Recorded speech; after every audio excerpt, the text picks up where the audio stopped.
I'm not gonna lie to you, this show was pretty racist, especially in the beginning, or at least that's what it was giving off.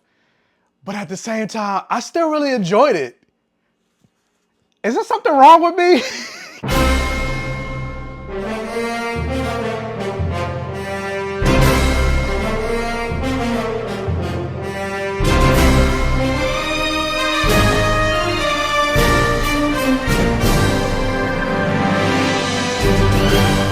And welcome to my safe gaming, everybody. Thank you guys for clicking on another video and joining me here on the Black Gay Comic Geek channel and keeping this channel successful and going and relevant. But if this is your first time checking out my channel, if this is your first time seeing this face on your YouTube screen, hey, how's it going? My name is Michael. I call myself the Black Gay Comic Geek, and I always say the things that I love to talk about on my channel has blood, sex, gore, and magic, or any variation of the four. So I like to talk superheroes, I like to talk video games, I like to talk action movies, I like to talk comic books, I like to talk sci-fi, I like to talk horror, I like to talk fantasy, and of course, if you couldn't tell, I like to talk about black representation and queer representation, and I always say with that to decolonize your fantasy, as it says on the shirt. And if you like this shirt, you want to support your boy, hit me up in my merch store, get you a Decolonize Your Fantasy shirt, get you a Welcome to My Safe Gamer shirt. You can get it on a mug, you can get it on a pillow, you can get it on some stationery, but the easiest way and the best way and the free way to support the channel is please, please, please, please, please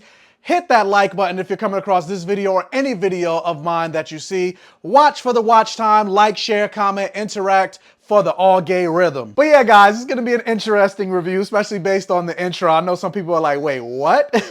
But we are talking about the newest Netflix original series. It's a show, I think there are 8 episodes.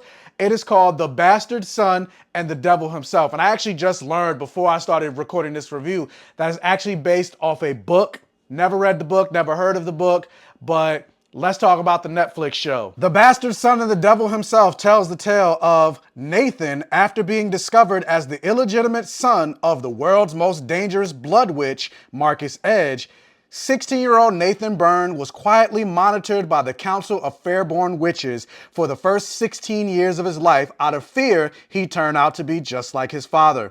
However, as the conflict between the Blood Witches and the Fairborn Witches escalates, Nathan finds himself the target of a modern-day witch hunt. He seizes an opportunity to escape that doubles as the beginning of a life-or-death quest, during which he builds alliances with fellow witches, Annalise, a Fairborn witch, and Gabriel, a Blood Witch, while learning about himself along the way. And this show is starring Jay Lycurgo as the lead, Nathan Byrne, who most people will know him as the current Tim Drake in the HBO Max Titans show.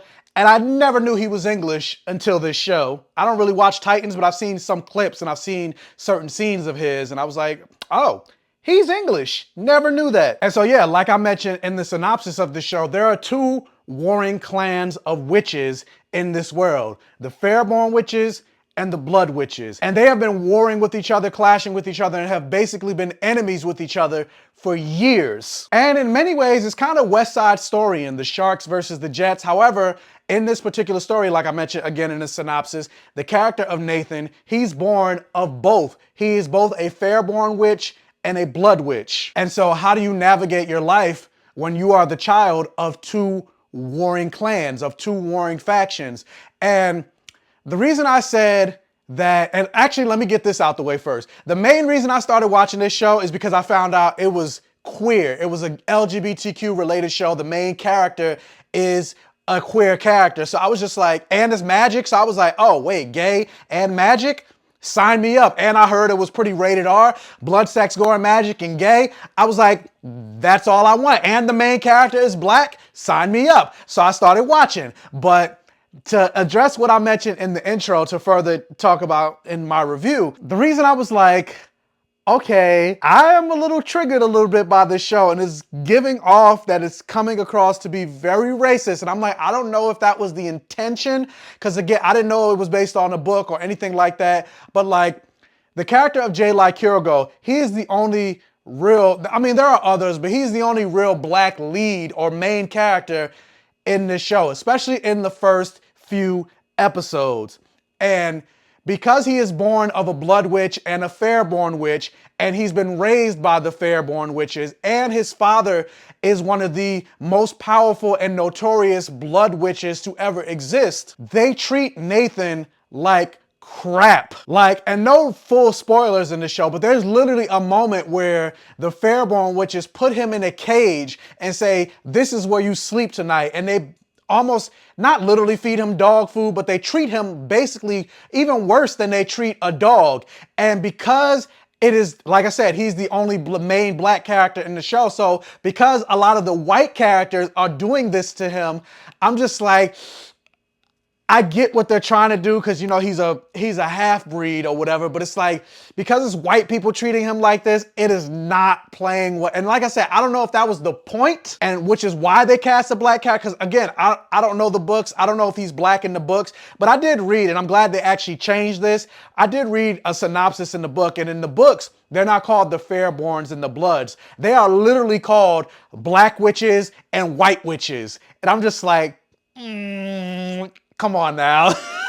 And then not only just that, but considering he's the only main black character in this show, and you're calling him the bastard son, and then also his father, who's the most powerful and notorious blood witch, who also is a black man, Marcus Edge, calling him the devil himself. That's what you get the title of the show, the bastard son and the devil himself, referring to his father. He's not literally the devil, but he's a powerful witch. And the Fairborns call him the devil because of the amount of Fairborn witches that he unalived throughout the years and how powerful he is. So that's why they call him the devil, but it's still like the fact that he's a black man, you got these white people calling him the devil, and the way they treat Nathan, and I'm just like, these first couple episodes, I was getting a little triggered. Like, honestly, I was going to stop watching the show, but at the same time, despite being triggered and feeling a type of way about the show, I kept trudging along, and I can honestly say I started to really enjoy this show and enjoy the world, even with the stuff that triggered me and bothered me, because it became not less as the show started to develop, but it did become a little bit less as the show went on, and they didn't do as much of it as we got into the later episodes. And I think for me, the show really started to get more interesting when we got the trio of Nathan, Annalise, and Gabriel together. And I think they met up with each other around episode 3 or 4. And I think their dynamic together is what really started to invest me in the show, especially the actor that plays Gabriel, Michael-Simeon. I like that character, and I liked his dynamic with Nathan. Now, with that said, let me get this out of the way. Like, with this being a Netflix show and it being about a world of witches, I will say, not that it looks terrible, but the CGI and the special effects aren't like the Sandman level. Like, you could tell they didn't put a whole lot of money into the show, but overall, like I said, the effects they weren't CW level bad,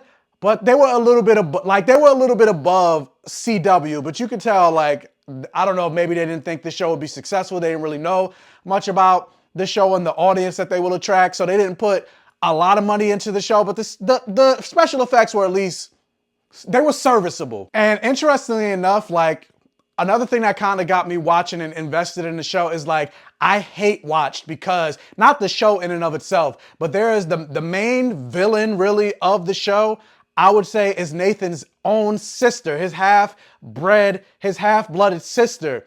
And she is a full-blooded Fairborn witch, and she absolutely hates her brother, to the point, like, the stuff that she does throughout this season and the things that she says, I hated her so much that I watched the show just to see her get got.